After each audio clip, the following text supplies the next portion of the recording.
নমস্কাৰ আপোনালোক সকলোকে পুনৰবাৰ আপোন চৰ্চৰ অন্য এটা ভিডিঅ'লৈ স্বাগতম জনাইছো। আমাৰ ভাৰতবৰ্ষত দেখা দিছে এটা নতুন বেমাৰে, যিটো বেমাৰৰ কিন্তু বৰ্তমানলৈকে একো ঔষধ নাই।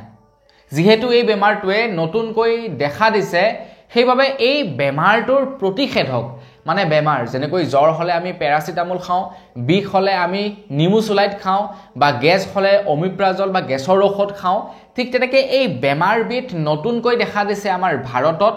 আৰু এই বেমাৰবিধৰ কিন্তু কোনো ধৰণৰ ঔষধ বৰ্তমানলৈকে নাই।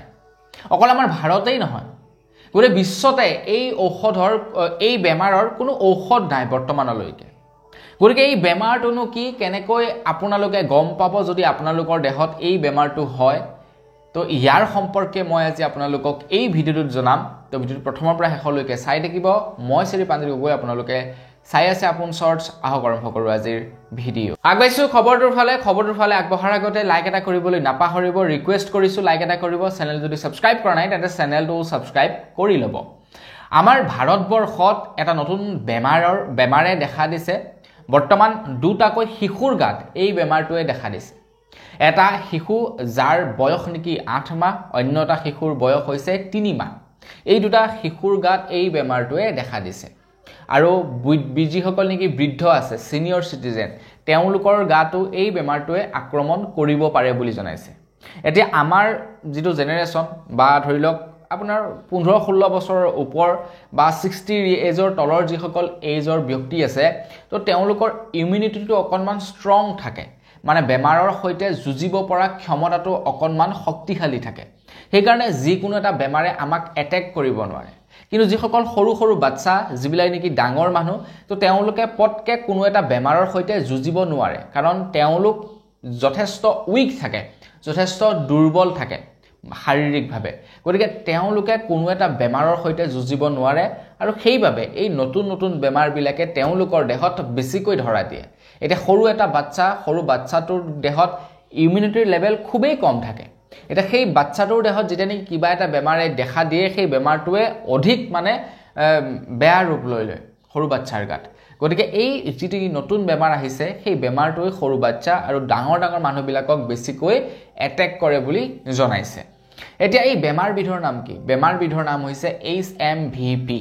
তো এই বেমাৰবিধ চাইনাত উৎপত্তি হৈছে, আৰু সেই বেমাৰৰ এতিয়া লক্ষণ আমাৰ ভাৰতৰ ক'লৈ দুটাকৈ শিশুৰ দেহত বেংগলোৰত দেখা পোৱা গৈছে।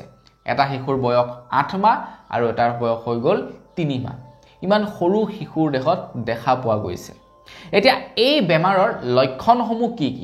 কেনেকুৱা ধৰণৰ লক্ষণে দেখা দিলে আপোনালোকে ভাবিব পাৰে যে আপোনালোকৰ দেহত HMVP ভাইৰাছটো আহিছে বুলি? লক্ষণসমূহ কেনেকুৱা ধৰণৰ? যেনে আপোনাৰ কাহ হ'ব, জ্বৰ হ'ব, নাক বন্ধ হ'ব, উশাহ লোৱাত আপুনি কষ্ট পাব, ডিঙিৰ বিষ হ'ব। এইবিলাক আপোনালোকে লক্ষণ দেখা পাব পাৰে বুলি জনাইছে। এতিয়া এই বেমাৰটো কেনেকৈ মানুহৰ দেহলৈ বিয়পে? কোনো এজন ব্যক্তিক যদি আপোনালোকে প্ৰত্যক্ষভাৱে স্পৰ্শ কৰে, তেতিয়া সেই ব্যক্তিজনৰ দেহৰ পৰা আপোনাৰ দেহলৈ এই বেমাৰটো আহিব পাৰে বুলি জনাইছে। ছাপোজ ধৰি লওক সেই সৰু বাচ্চাকেইটাক যদি অন্য কেইটামান সৰু বাচ্চাই চুই দিয়ে, তেনেহ'লে সেই বাচ্চাকেইটাৰ পৰা ডাইৰেক্টলি বেমাৰটো সেই অন্য সুস্থ বাচ্চাকেইটালৈ বিয়পিব পাৰে। বা এজন ডাঙৰ মানুহৰ দেহত যদি সেই বেমাৰটো হয়, মই যদি গৈ সেই ডাঙৰ মানুহজনক চুই দিওঁ, প্ৰত্যক্ষ স্পৰ্শ কৰোঁ, মানে হাতেৰে চুই দিওঁ, তেন্তে সেই বেমাৰটো বা সেই ভাইৰাছটো মোৰ দেহলৈ আহিব পাৰে বুলি জনাইছে এই HMVP নামৰ ভাইৰাছটো। এতিয়া এই বেমাৰটোৰ কথা ক'লোৱে আপোনালোকক, কোনো ধৰণৰ মেডিচিন বৰ্তমানলৈকে নাই। চাইনাত অলৰেডি বহু স্থানত ৰেড এলাৰ্ট জাৰি কৰি দিছে। গতিকে চাইনায়ো এতিয়ালৈকে ইয়াৰ মেডিচিন বনাব পৰা নাই। চাইনাই কেৱল বেমাৰ বনায়, মেডিচিন চাইনাই বনাব পৰা নাই এতিয়ালৈকে। মেডিচিন হয়তো আমি ভাৰতেই বা অন্যান্য দেশসমূহে বনাব লাগিব।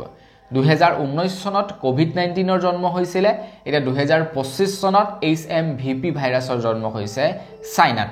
গতিকে সাৱধানে থাকিব, লাইটলি নল'ব আমি প্ৰথম অৱস্থাত কোভিড-19কো লাইটলি লৈ আছিলোঁ মই বহুত ভিডিঅ' বনালোঁ প্ৰথম অৱস্থাত যেতিয়া নেকি চাইনাত জাষ্ট উৎপত্তি হৈছে আমাৰ অসমৰ মানুহে মানে গমেই পোৱা নাই যে কোভিড-19ৰ নিচিনা কিবা এটা বস্তু আহিছে তেতিয়া ঢেৰ মই ভিডিঅ' বনালোঁ কোভিড-19ৰ ওপৰত তেতিয়া মই কিজান কলকাতাত আছিলোঁ নেকি তো তাৰ পৰাই মই ভিডিঅ' বনাইছিলোঁ মানুহে মোক তাম্মাম গালি দিছে মানুহবিলাকে যে এইবিলাক মিছা ফেক ভিডিঅ' এইবিলাক ভুল মানে নিউজ মানুহক জনাইছোঁ কিন্তু চাওক কোভিড-19 কেনেকুৱা এটা হামলা দি দিলে আমাৰ অসমত ঠিক তেনেকৈ HMVPও নতুনকৈ ওলাইছে গতিকে আমি লাইটলি কেতিয়াও ল'ব নালাগে আমি তাক মানে সতৰ্কতাৰে যুঁজিব লাগে আমি চাফা চিকুণ হৈ থাকিব লাগে পাৰিলে আপোনালোকে কোভিড-19ৰ নিচিনাকৈ মাস্ক ব্যৱহাৰ কৰিবলৈ লওক চেনিটাইজাৰ আপোনালোকে লগত ৰাখক তেতিয়া এইবিলাক বেমাৰৰ পৰা আপোনালোকে হাত সাৰিব পৰাটো নিশ্চিত তো বন্ধু বান্ধৱীসকল বস আজিৰ ভিডিঅ' জনাবলগীয়া খবৰ ইমানটোৱে আছিলে কোভিড